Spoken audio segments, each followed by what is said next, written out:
c'est comme vous êtes un père de famille, l'enfant dit, papa, c'est toi qui me protèges. Tu as l'obligation de me protéger. Mais en même temps, cet enfant qui est là, est en train de se lever et cogner sur le papa. Et dans ce cas, il te dit, papa, tu dois me protéger.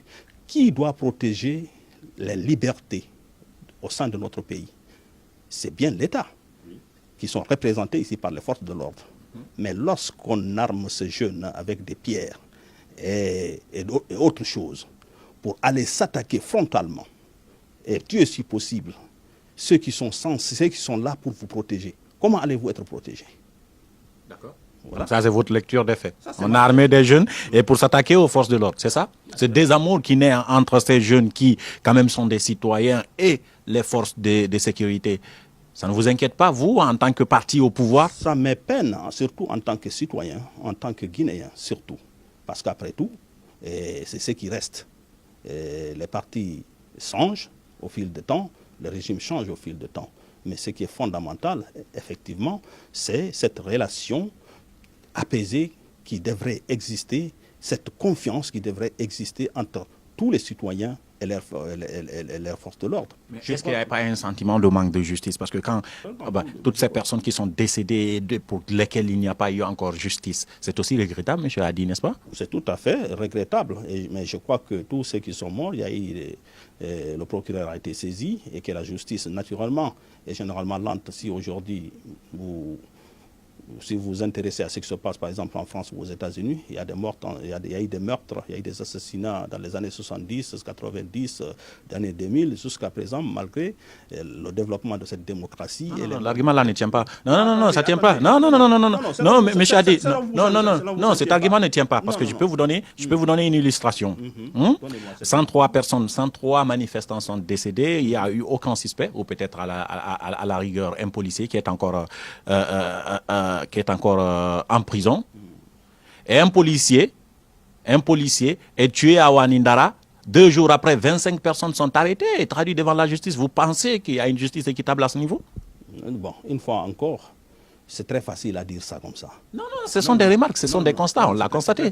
Nous sommes avec la justice. Moi, je crois qu'on gagnerait mieux et si l'opposition aussi s'impliquait à faire sortir, à aider la justice à comprendre pourquoi il y a tant de morts. Mais est-ce que la justice a demandé à être aidée par l'opposition? Parce que c'est la question qu'il faut poser. Naturellement, on demande à tous les citoyens lorsqu'il y a un crime, lorsqu'il y a un problème, et parce que tous ceux qui tirent là, les militaires qui viennent, généralement ce ne sont pas des militaires masqués. Et que si on a tué 102 personnes, généralement il y a une forte chance qu'il y ait un des manifestants dont le compagnon a été tué, abattu à bout portant, puisse peut-être voir ce monsieur qui a tué. Et généralement, la plupart des manifestants ont des caméras, et ont des téléphones qui ont la possibilité de prendre des images, ne serait-ce qu'à l'insu de ceux qui ont tiré, pour projeter. Oui, ça, on en a vu même sur les réseaux sociaux, on en voit souvent. Mais le problème que je suis en train de dénoncer, M. Hadi, peut-être que il y a pour des cas où on a saisi la justice, mais jusque-là, il n'y a pas eu de suite. Il y a des cas où le procureur devrait s'autosaisir soi-même pour essayer d'enquêter là-dessus, comme il l'a fait cette fois-ci, en portant plainte contre X. Mais ça n'est pas arrivé dans bon nombre de cas. Seulement qu'avec ce policier, 25 personnes, une vingtaine de personnes arrêtées, dont des imams et des mineurs, c'est hallucinant, non?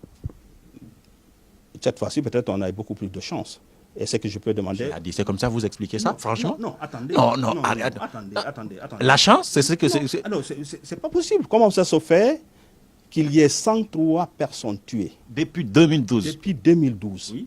Et qu'à ce jour, si le parti au pouvoir n'a pas réussi à nous donner des informations, ceux qui sont victimes, parce que moi, par exemple, j'ai participé à des manifestations de par le passé. La plupart des forces de l'ordre que j'ai rencontrées, jusqu'à présent, je les retiens, je les vois.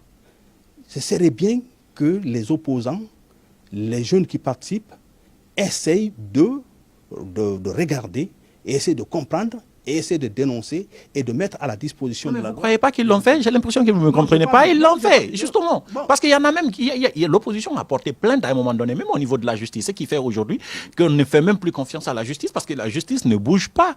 Et peut-être les manifestants de l'autre côté, on considère que c'est un mauvais procès. Je crois que si vous donniez la chance à la justice de s'exprimer par rapport à tout ça, je crois que vous aurez beaucoup plus d'éclaircissement à ce niveau.